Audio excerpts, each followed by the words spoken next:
All right, the Trump administration, they've been working hard now. They've been working for months trying to clean up the total mess Joe Biden left behind all around the world. And one man at the center of all these efforts has been the special envoy, Steve Witkoff.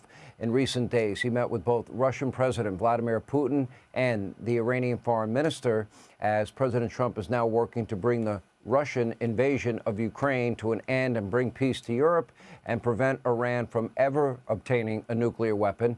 Not exactly the easiest meeting schedule in the entire world.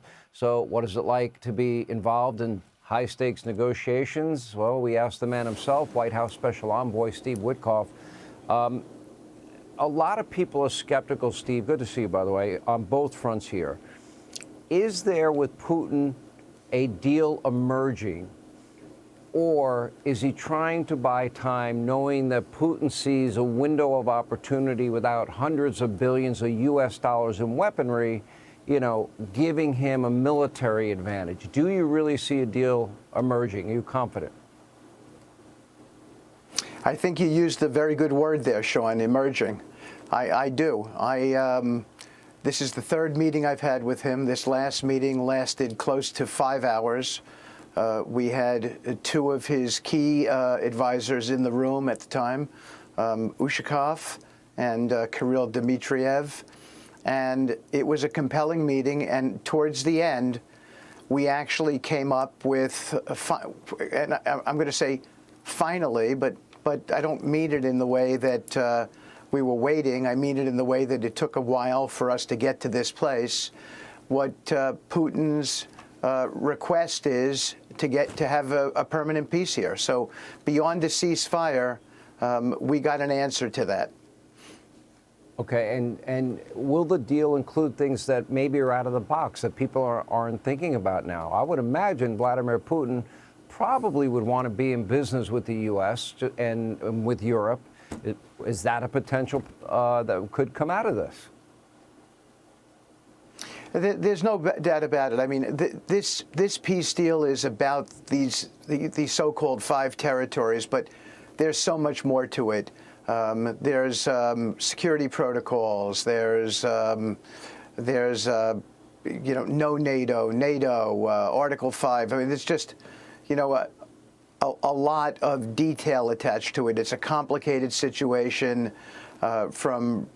rooted in some real problematic things happening between the two countries. And I think we might be on the verge of something that would be very, very important for the world at large. On top of that, I believe there's a possibility to reshape the Russian-United States relationship through some very compelling commercial opportunities that I think give real stability to the region, too. Partnerships create stability. Well, you know what? Money solves a lot of problems, Steve. You've been a successful businessman your whole career. Let me go to Iran, if I may, and meeting face-to-face with the Iranian foreign minister, the first known contact with the U.S. and Iran since the president took office. Same question, but a different context. Are the Iranians trying to buy time? My understanding and public disclosures have them at, and the IAEA report, about 60% enrichment. To get from 60 to 90%, which is weapon grade enrichment, is a very short period of time. Then they would need a delivery system. So my question is this. Both you and the president have been very adamant that the Iranians cannot get a bomb. I agree with both of you.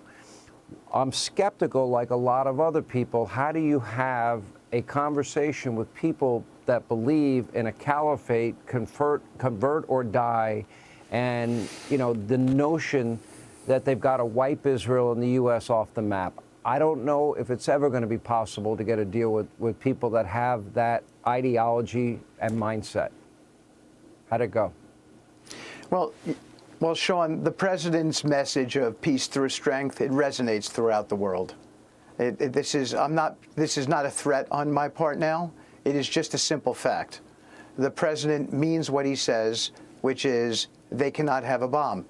The conversation with the Iranians will be much about 2 critical points.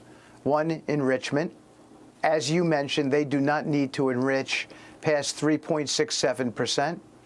In some circumstances, they're at 60%. In other circumstances, 20%. That cannot be. And you do not need to run, as they claim, a civil nuclear program where you're enriching past 3.67%. So this is going to be much about verification on the enrichment program, and then ultimately verification on weaponization. That includes missiles, the type of missiles that they have stockpiled there, and it includes the trigger for a bomb.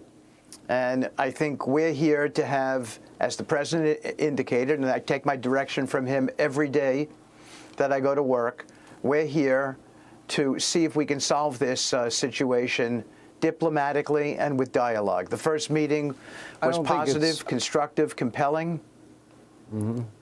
I'm a trust but verify guy. Would it include, Steve, anywhere, any place, anytime, U.S. inspectors, not UN inspectors?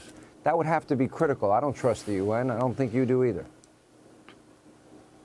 Now, look, the devil, as you know, we've talked about this, the devil will be in the details of the document, and hopefully we'll have that high-quality problem of getting a document drafted. But verification will be the key point that undergirds this agreement if we're fortunate enough to get there. And we're going to have very tight verification. There hasn't been much in the way of verification in the last several years prior to our administration. That's got to change, and if it changes, then we'll have the basis for positive talks. And if it doesn't change, then we'll have to seek alternatives, which will not be good for anybody. Well, they will be the masters of their own destiny, and we know what that means. They won't have refineries, and they won't have nuclear sites to even talk about if that's the path they choose. I have a very hard time trusting people that believe in a caliphate, convert or die, death to Israel, death to America. But with all that said, I do wish you luck. It would be great for the world, for the Middle East, for peace in general, if it could be resolved with verification. Steve Witkoff, thank you.